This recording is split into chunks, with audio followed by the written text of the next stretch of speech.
Hey again, it's Christy. A lot of people have been asking me, when did I know I wanted to get rid of everything and move into an RV full time? And the other question is, what was that process like? Like, when did I decide? How long did it take to make the decision? And then how long till I found my RV? So I am standing here in the rubble because part of the decision to move into an RV full time means getting rid of almost everything you own.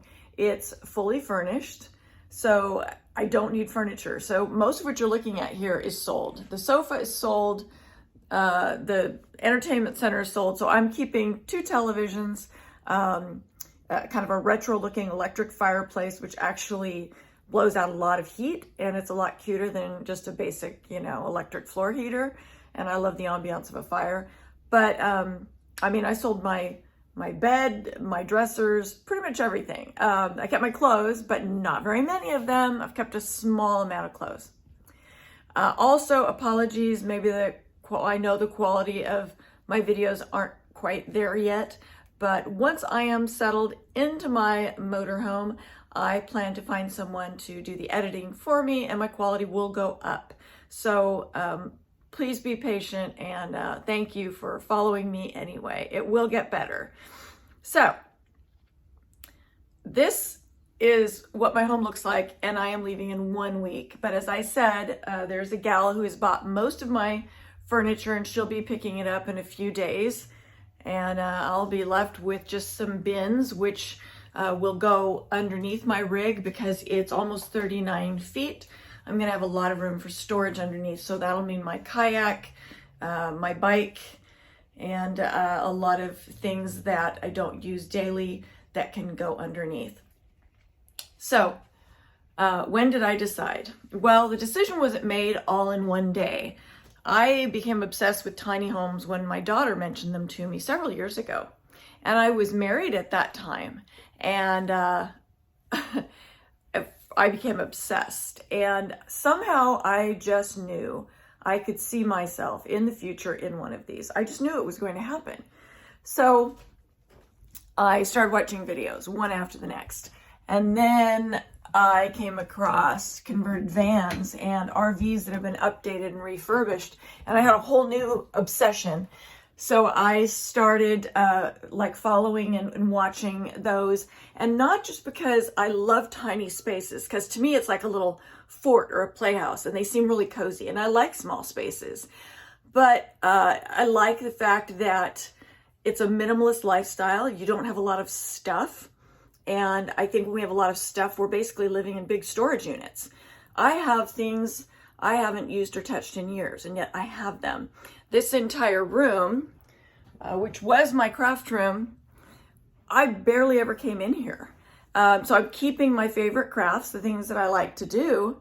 But as you can see, I have a lot of stuff. So most of this is either sold or I'm going to donate it. So I do have a favorite charity that can really use these things. So that's where a lot of them will go. So fast forward a little bit, and I end up getting divorced, and I'm still visualizing myself in a tiny space.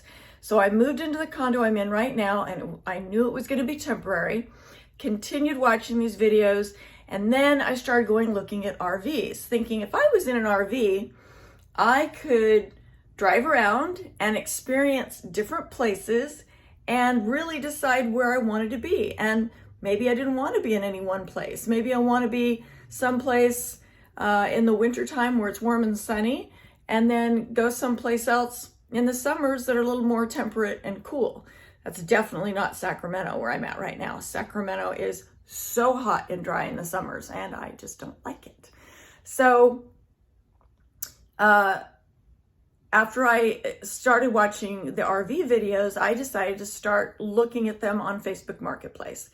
And so I'm still looking at and pricing tiny homes, but it just seemed like the next logical step was to go into a motorhome. So I started going and looking at a lot in person, and that's when I found that a lot of the older ones hadn't been updated. They kind of smelled musty and old. They needed a lot of work, and I wouldn't have even felt safe on the road in them. But it was a great learning experience to look at so many and start to understand what I did and did not want. Then I'm just talking to my friend up in Washington one day, and she didn't even know about this obsession of mine. We're very close, but we don't talk about everything. And she's lived up in Washington for a while. And I went up there to visit her 3 years ago for her wedding and fell in love with the Sequim, Port Angeles area, which is right across the Juan de Fuca Strait from Victoria, Canada. And it's in an area called the Rain Shadow, which means it does not get as much rain as a lot of other places on the coast of Washington and Oregon. That being said, I love rain. I really do. We don't know what that's all about in Sacramento. We barely see a drop of rain in a whole season. So it was very appealing to me. I'm talking to her on the phone one day, and she said she and her husband had just bought 5 acres to build a tiny house and or RV village on. So then I started thinking, well, that would be really cool. And why buy an RV here when I can buy one up there and not have to transport it and spend a fortune on diesel or gas to get it up there? I had no sooner made that decision that I wanted to buy one up there than I was looking on Facebook up in that area, and I am not kidding you, the perfect RV popped up. I knew I wanted an Allison transmission because they run forever. I wanted a rear end diesel pusher. I wanted relatively low mileage, and I didn't really care what year it was as long as it had been well kept. Anyway, this one showed up, and it was being sold by a man who, as a profession, would buy them and refurbish them and fix them up. And he was asking about 10,000 below Blue Book on it. And I got very excited, and there were a lot of other people that were excited about it too. So my wonderful friends, my friend Sherry and her husband, went and checked it out for me. And I was on the phone doing a FaceTime with them. I could talk to him and to them all at the same time. I loved him. He seemed like a great individual. I get a feel for people's energies, and he just felt like a good guy. And I thought he was being straight about everything. And my friends said, yeah, big thumbs up. It's a great place.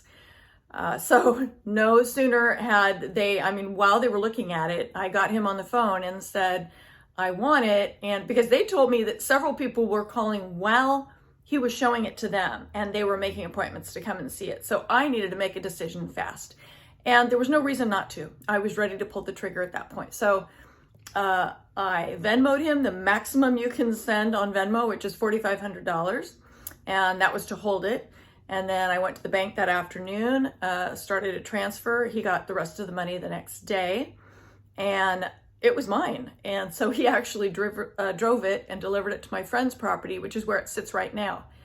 Then I found out it's not as easy as you think to find a home, to find a place to park a nearly 40-foot RV. A lot of parks just don't have that much space. Plus it's a 99. I think I called it the wrong name in a previous video, but it's a Sportsman motor coach. No, I could be doing it wrong again. Anyway, I'll post that later. Anyway, it is a 1999 and it looks great, but a lot of places won't let you park your RV if it's one, that big, and two, if it's too old. So then I spent a couple of weeks looking for a place to park it. And miracles just keep happening. The place that I wanted, my number one choice, called me back because they had originally said they couldn't take me. And they said a long-term RV that had been parked there for a while was leaving, and I could have that spot. And even though my RV was older, they wanted me to send pictures, which I did, and it passed the test. So they accepted me.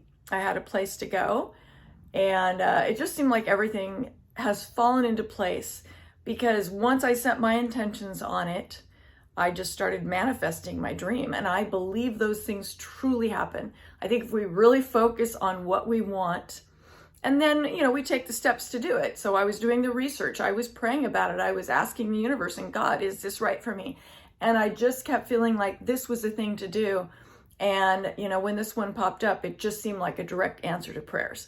So no guarantees about how smoothly that's going to go once I get up there. But for now, I am dealing with this. Like, my whole house is in disarray. And that's okay, because it's part of the process, right? So wish me luck on this journey. And when I finally get up there, I will definitely do a tour of the inside. And I'll even do some video of the 2-day trip up there. My son and his wife are coming out to drive the U-Haul and my car with me, since I needed another driver. And I'm taking my cat, so I got medication. So she will be zoned out on the trip.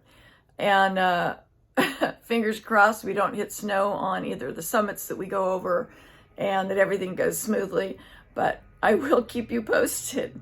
So thanks for watching, and keep tuning in. I really appreciate the views, the likes, and the new subscriptions. So thanks so much, and I'll see you in the next video. Bye-bye.